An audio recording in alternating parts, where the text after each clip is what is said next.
anytime there is a new technology or a shift in business, there's two ways as humans we can respond. You can respond with maybe fear or pulling back, or you can respond with curiosity.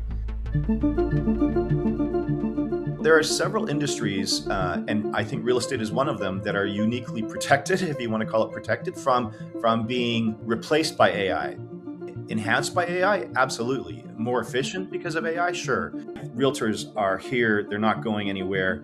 I still love this industry. I think it's meaningful because we have impact on people's lives in really positive ways. We have found that starting with the customer problem first, working backwards, is a way to create better products. The Real Thought Exchange, powered by NSAR. Well, hi, I'm Roger Boutilier, the co-host of The Real Thought Exchange, powered by NSAR, and I have with me our co-host, Sandi Carroll, the president of NSAR. And today our guest is Errol Samuelson from Zillow. So Errol, how are you today? Doing well. Thanks for having me. Maybe we could start off by, perhaps you could tell our audience a little bit about yourself. Yeah, sure. Happy to. So I'm coming to you from Vancouver, Canada. I grew up here. And, I got my start in real estate about 30 years ago. At the time, TELUS had a big research and development lab here in Vancouver. There was about 300 people. And Royal LePage approached us, asking us to sort of imagine what the next generation MLS system would be. And we worked on that project for about a year. Royal LePage didn't end up buying it, but we did end up selling it to MLSs in Washington, D.C. and L.A. and Orlando and Hawaii and so on. And that was sort of, that's when I got bit with the real estate bug. Okay. And it's just been an amazing journey since then. I think what's been most inspirational for me is just seeing how the business has continued to become more transparent, more open. I think technology has been leveraged to help agents do a better job of helping their customers. And so for me, it's been a long journey, but it's still really exciting. So how long have you been at Zillow? I've been at Zillow now 12 years. It doesn't feel like it, but yeah, it was 12 years last month. Before that, I was president at Realtor.com for 7 years. And before that, at a bunch of different real estate tech companies. Right. So at Realtor.com, was that when they were still part of NAR, or had it severed off at that point? No, they had already signed their license agreement with NAR, and so it was a separate company, but sort of under the oversight, if you will, of NAR. Okay, great. Can you give any updates on Zillow in Canada right now? Yeah, happy to. I know that's a broad question, but no, it's a good one. So we're super excited. The business is continuing to grow. When we started our entry into Canada, fewer than 5% of Canadians had ever heard of Zillow. So these were mostly people who were maybe buying a second home, vacation home in the United States, or for some other reason had been looking at U.S. properties. And I just looked it up this morning, and in terms of traffic, we're now the number 2 website in Canada. So it's been great progress. We're super excited about it. And one of the things that is interesting is not just to look at traffic, but also look at engagement. So how often do people come back? Are they interacting with listings? Are they saving listings, and so on? So in many ways, our progress here in Canada has mirrored the progress we had when we launched Zillow 20 years ago in the United States. Basically focus on content, focus on user experience, and then the audience follows that. So that leads me to something that I'm kind of interested in. Do the viewing patterns in Canada mirror the viewing patterns in the US, like from a consumer standpoint? Yeah, for the most part, they're pretty similar. Again, even within the United States, there are regional differences, right? There's seasonality, but at sort of the macro level, pretty similar. Yeah. the buzzword today, of course, is AI. Zillow's been using AI for quite some time now. And how long have you been utilizing it? And I guess, how do you see the future of the development of AI in Zillow? That's a big one too. It's a great question. We have been using AI literally since the launch of the company 20 years ago. Sort of our initial flagship product was the Zestimate, which was Mhm. a Yes. computer generated Yes. estimate of what a home is worth. So that was using AI even back then. We've been using computer vision for more than 7 years, where we will do a scan of a room using a camera, and then the AI creates a complete floor plan based on those pictures. So there's no human involved in creating the floor plan, Right. and that's been a super successful product. And then we recently launched something called Zillow AI Mode, and this is where a consumer can simply just conversationally talk to Zillow and ask questions. So the old search paradigm that we're all used to is, beds, bath, price, maybe a city name or a geography on a map. Right. But that's a fairly limited way to look at real estate. And so when you go into Zillow's AI mode, now you're simply talking to the AI. You're explaining what matters to you. You're talking, maybe you care about your commute time, or maybe you'd like a home with fewer stairs. Whatever the case may be. And then what happens is the AI starts to get context about you personally, and so as a result, the search results very quickly become better, and we can help surface to you homes that are just a tighter match to what you're looking for. So that's on the search side. So is this like, hey Zillow, I'm interested in a home in Bedford South that has a two-car garage and is located near a park. And what, it scans the MLS and comes back with the results, or how is that kind of the premise? That's the right path, yes. But you could say close to a park. Also, I'm a big Starbucks fan. I'd Okay. like to build a walk. I'd like to walk for my morning coffee, and so it's drawing on information that goes beyond just what's in the multiple listing service, and it's sort of looking about what it knows about the neighborhood in general, Okay. and about real estate in general, and then using that can then help refine what the MLS search is. So that's what we're doing on the yeah, I mean, it's really cool. So that's what we're doing on the consumer side, but some of our I think more interesting innovations have been on the agent side. Um, Okay. so, for example, we just recently launched a product called Zillow Pro, where as an agent, you can invite your customer to connect with you. It's almost like if you go on Instagram and you sort of invite somebody to connect with you, right? Or Hmm. on maybe LinkedIn. And if your customer says, yes, I'm happy to connect with my agent on Zillow, then the agent can start getting insights on what that customer is doing. They can see, I mean, literally, they tend to search between 8 and 9:30 at night because that's when they have free time. Okay, well, then maybe a good time for me to reach out to them would be the next morning. And you can see which price ranges the person is looking in, which neighborhoods are they looking in, have they maybe shifted their search? So it helps you as an agent have the context to better work with your client. Hmm. That's great for clients you're currently working with.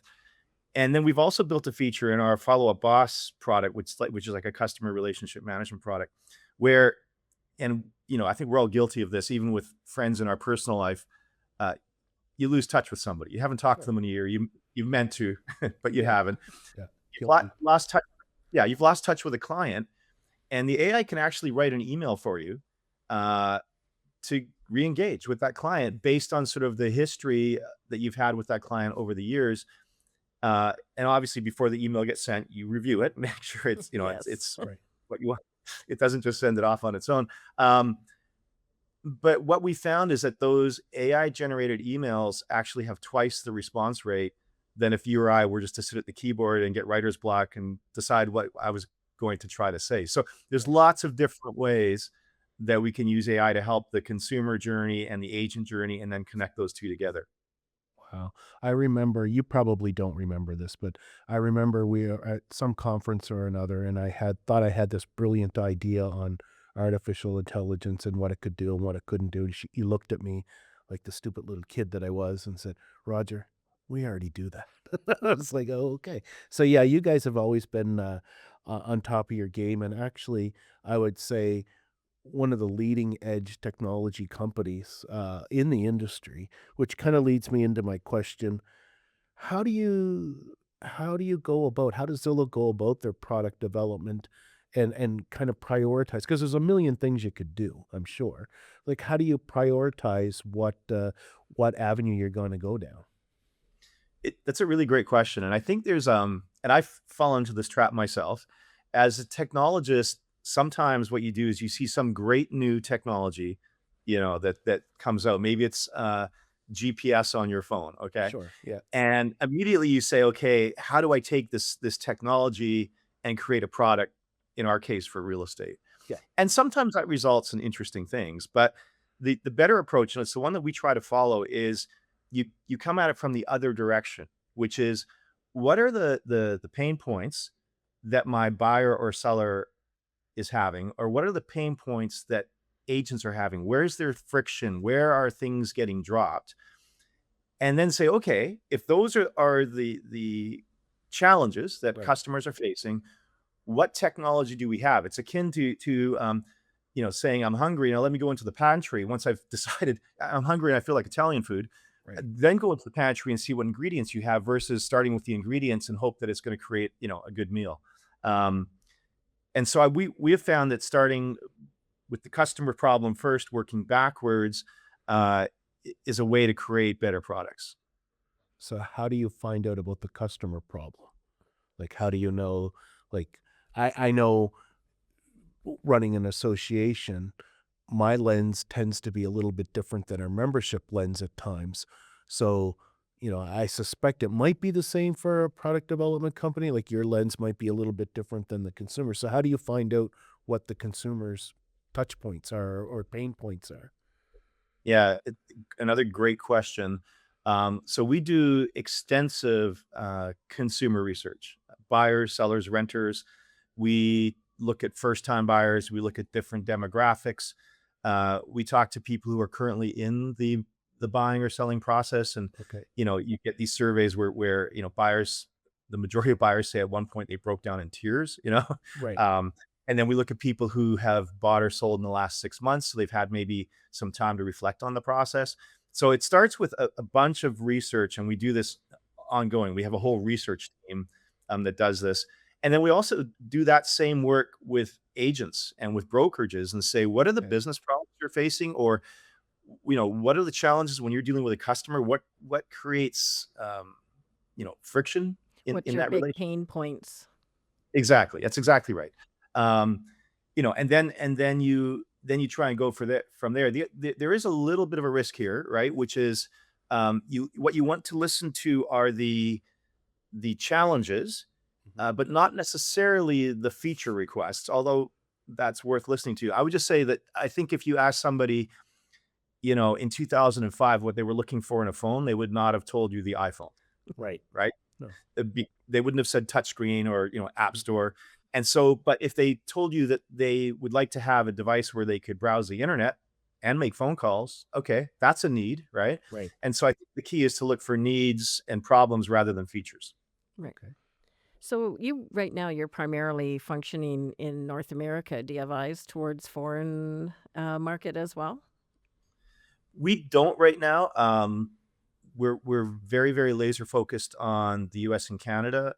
Both those markets work pretty similarly.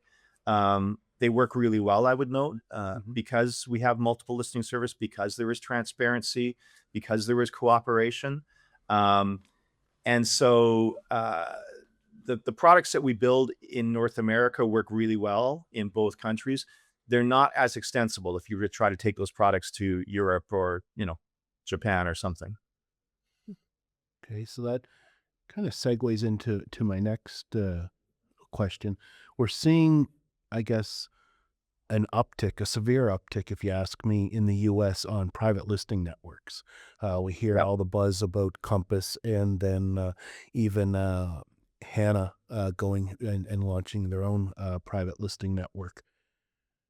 And the whole premise of the MLS is a cooperative, and that. So, what are your thoughts on these? I won't call them new, because private listing networks have always been there, but I guess this resurgence of the trend of private listing networks. What are your thoughts on that? Yeah. I've been pretty vocal on the topic, Roger, as you I know. know, So I'll, but some of our viewers probably might not know that. So that's kind of I, what I'm I will asking. I'll try to keep my comments contained. Look, there has always been a situation and a need for a listing that is truly private. Okay, that listing is not on the multiple listing service. Maybe it is a judge who doesn't want their address on the internet, or maybe you're a celebrity. You know, In your case, um, maybe a Vancouver Canuck or something like that. if they had a more winning record, yes. Right before the call, Roger was ribbing me that we once again missed the playoffs. But anyway, we remain hopeful. So there are reasons to keep a listing private, but you do not benefit from a private listing for the vast majority of sellers. And we have done extensive research. Mhm.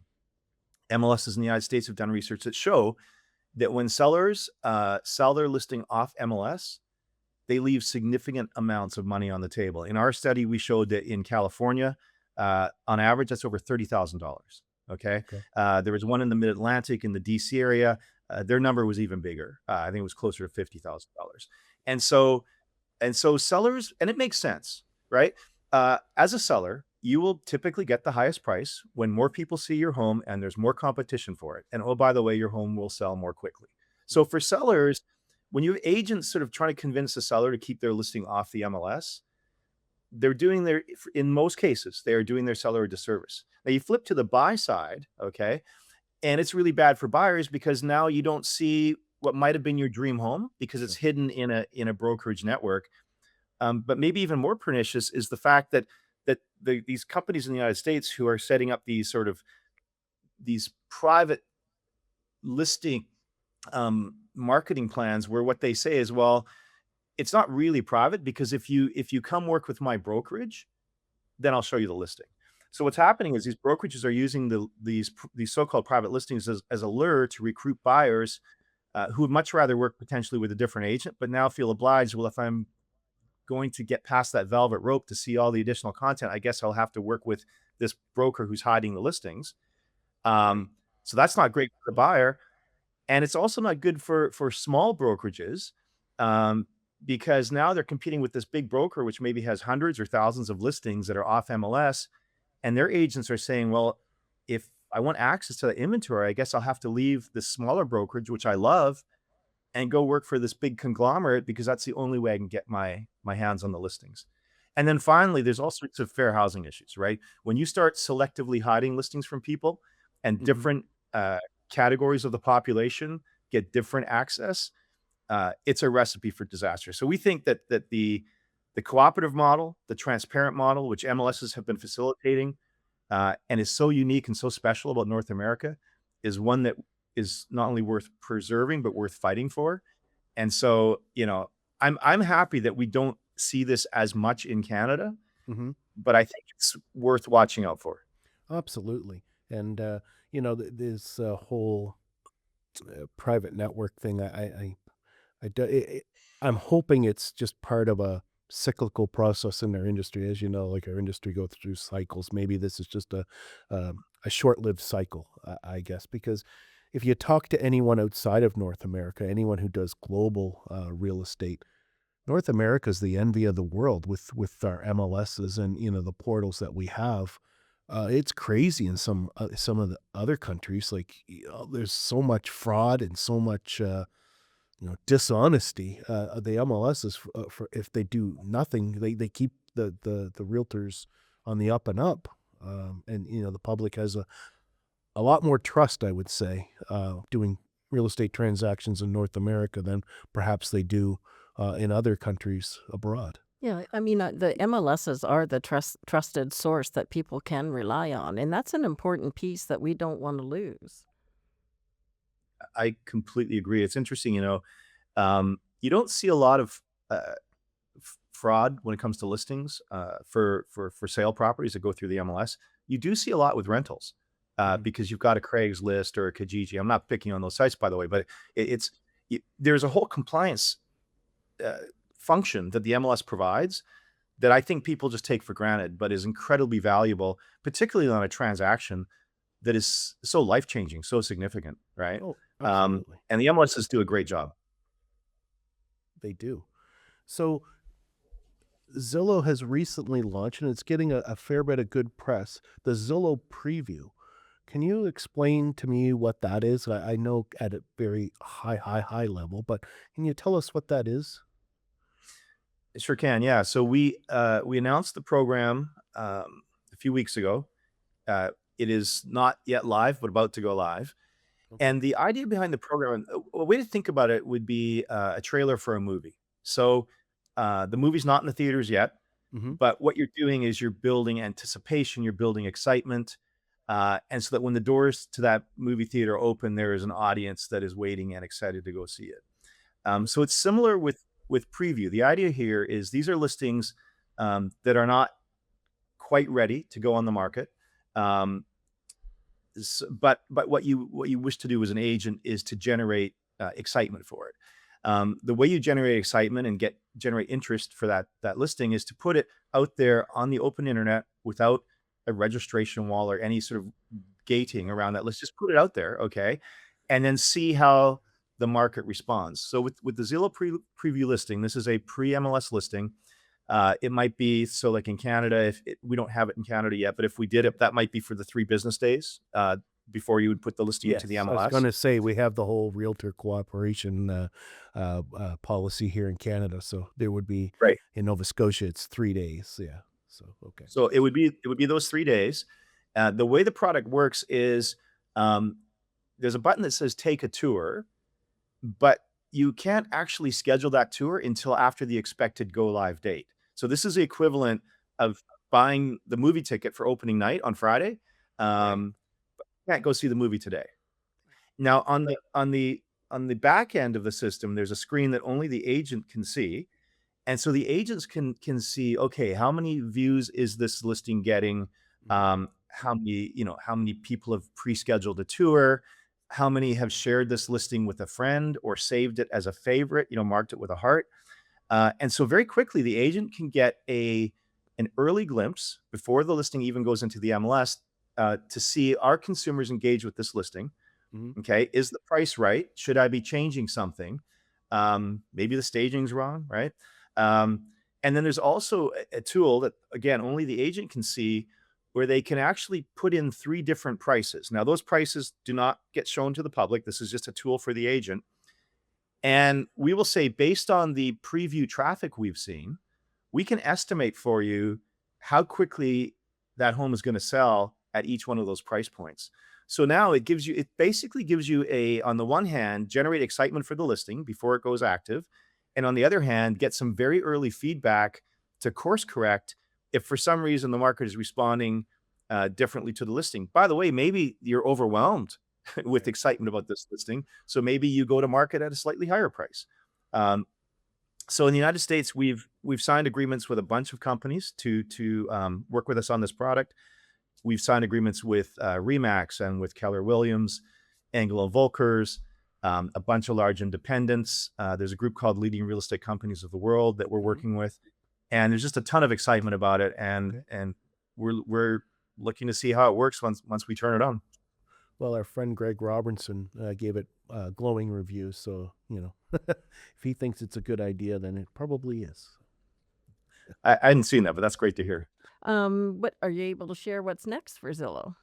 I think I mentioned that we just celebrated our 20th anniversary. Hmm. So I guess we're out of adolescence at this point. But the goals that we had when we started the company are the same as the goals we have today. It has always been about providing transparent access to information to help consumers make better choices, be better informed, help connect those consumers with really great agents. I think something that's interesting is if you look at how many people, and this is now a US stat, but I imagine it's the same in Canada. If you look at how many people work with a real estate agent today, Hmm. it's meaningfully higher than it was even 6 years ago. And it's higher than it was 20 years ago when we started. So you've seen all of this technology come on the scene, all this additional information being provided to consumers, and consumers more than ever realize that they need to work with an agent. So our goal is to continue to build technology for agents, build technology for consumers, help them work together, and help everybody have an opportunity to find home, whether that means a home for sale or a home for rent, but to help people find a home that's right for them and do it in a way which is more joyous, lower friction, Sure. better than it is today. Yeah.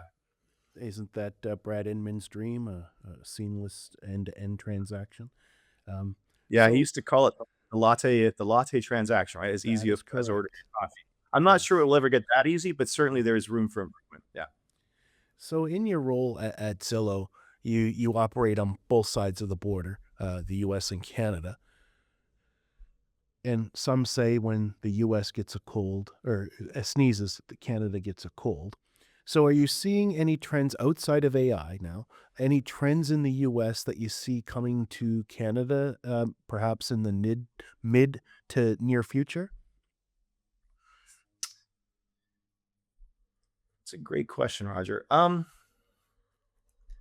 mean, AI is the elephant in the room. It is.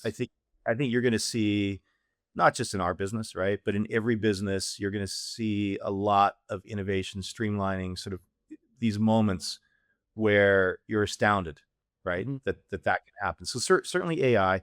In the United States, there's been we've seen uh, a lot of agents migrating towards sort of lower cost brokerages, brokerages where the agent keeps more of the commission, or maybe the agent caps out at a certain level. So we've seen a lot of growth in those models. We're continuing to see growth in those models.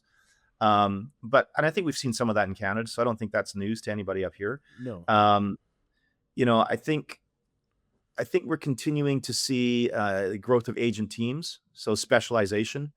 The analogy that I've heard used before, which I think is a pretty good one, is that, when you have like a surgical team in a hospital, there's specialization, and that specialization actually results in a better outcome. So we're continuing to see the growth in teams. Um, I think there's an interesting push for higher professional standards. Um, But what's interesting in the US is that NAR has in recent years, and I think in part because of concerns over the commissions lawsuit that they had, NAR has pulled back from a lot of rulemaking. And I think this is different in Canada. I see that CREA continues, I think, to do a good job of professional standards, trying to advance the industry. So I think a difference in Canada, which I would applaud CREA for, is I think they're doing really good work in sort of advancing the industry. Yeah, we were just at the CREA AGM earlier this week, and one of the announcements or one of the big projects they're working on is conducting a work group on enhancing the professionalism of realtors in Canada. And, the pillars there are the realtor trademark and the MLS trademark, and just making sure that those mean something to the general public. So, Yeah, interesting. Sandy, any final questions for Errol? Well, I think we've covered most of them, but just generally your parting thoughts on the industry as you see it through the eyes of Zillow. Yeah. I I was bitten by the real estate bug, several decades ago. I still love this industry. I think it's meaningful because we have impact on people's lives in really positive ways. I think the professionals in this industry are great people. They're community, involved, and I think the space continues to have opportunity to innovate. And so, um, I just love this business, and I plan to be in it as long as I can. So, if you had one final parting thought to a realtor who's kind of on the fence with regards to AI and how it might affect their business, what's one thing that you could leave with them?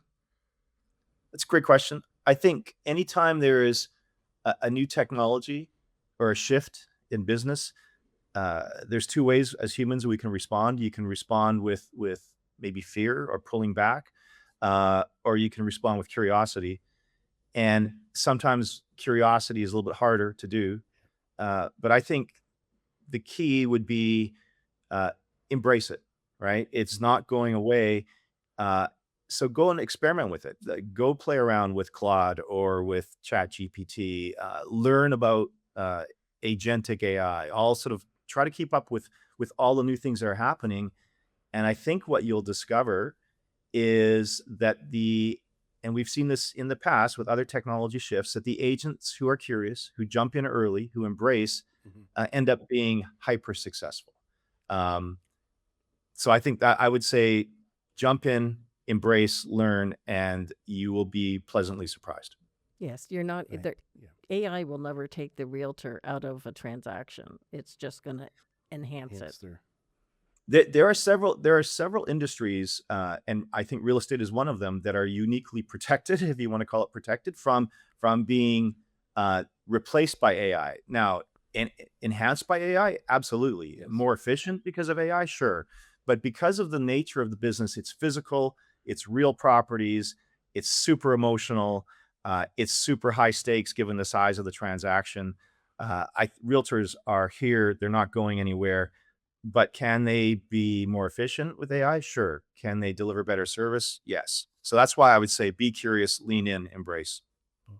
Wise words, sir. Wise words.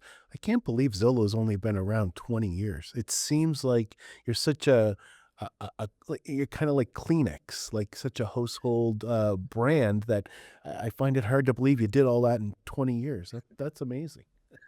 I appreciate that. I'm not sure how to take the Kleenex analogy, but I'll take it as a good one.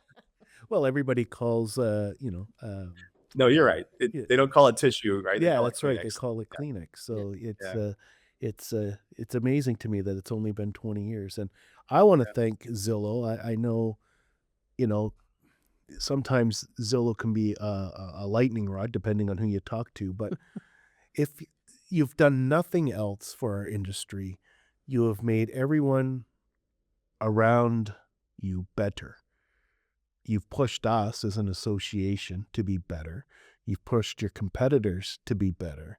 And that's the sign of true leadership, in my opinion.